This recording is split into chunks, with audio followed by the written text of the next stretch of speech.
ఇది ముఖేష్ అంబానీ విశాఖపట్నంలో మేము ఆర్గనైజ్ చేస్తే ఇన్వెస్టర్స్ మీటింగ్, అదే పనిగా ఆయన వచ్చి మాతో రిలేషన్షిప్లో భాగంగా మాతో ఇంకా రిలేషన్షిప్స్ పెంచుకుంటూ రాష్ట్రంలో ఇన్ని వేల కోట్ల రూపాయలు పెట్టుబడి పెట్టబోతున్నాను అని చెప్పి ఏకంగా స్టేట్మెంట్ ఇచ్చిన పరిస్థితులు.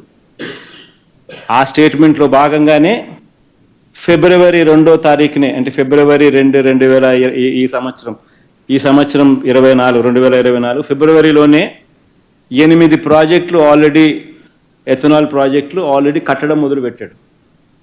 ఆయన దాన్ని ముందుకు తీసుకొని పోతూ ఈరోజు ఏదో చంద్రబాబు నాయుడు సమక్షంలో ఈరోజు ఏదో పెద్ద బిల్డప్ ఇచ్చినారు. ఏదో రిలయన్స్ 65,000 కోట్ల పెట్టుబడిని ఈరోజు బిల్డప్ ఇచ్చినారు. దాని పునాది పడింది ఆ రోజు.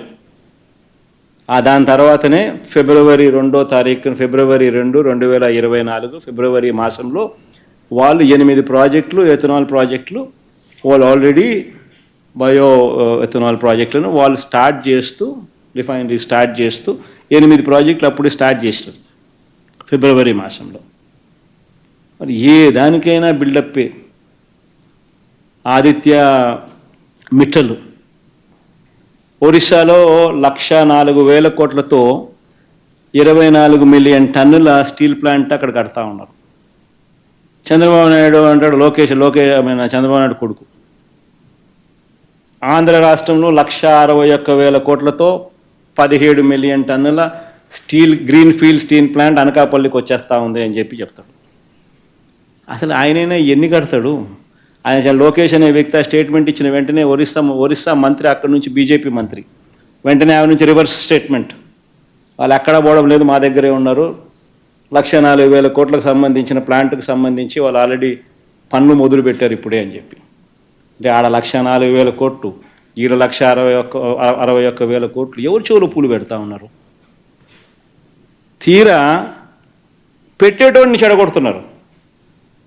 Sajjan Jindal foundation stone photo చూపించమా, సజ్జన్ జిందాల్ది. తీరా ఇది సజ్జన్ జిందాల్ కడపలో 5 మిలియన్ టన్ స్టీల్ ప్లాంట్కి సంబంధించి ఆయన ఫౌండేషన్ స్టోను. ఈ సజ్జన్ జిందాల్ని బెదరగొడుతున్నారు. ఏమైనా గిత్వానీనా ఎవరితోనో ఏమైనా మీద కేసు పెట్టించి వచ్చేటోడిని కనీసం కట్టేటోడిని బెదరగొట్టి పంపిస్తూ ఉన్నారు. రానిది ఒక బిల్డప్, వచ్చేటోడిని పంపిస్తూ ఉన్నారు దొంగ కేసులు పెట్టి, ఒక హ్యాబిచువల్ అఫెండర్కు సపోర్ట్ చేస్తూ. ఇది వీళ్ళ ఇండస్ట్రియల్ పాలసీ.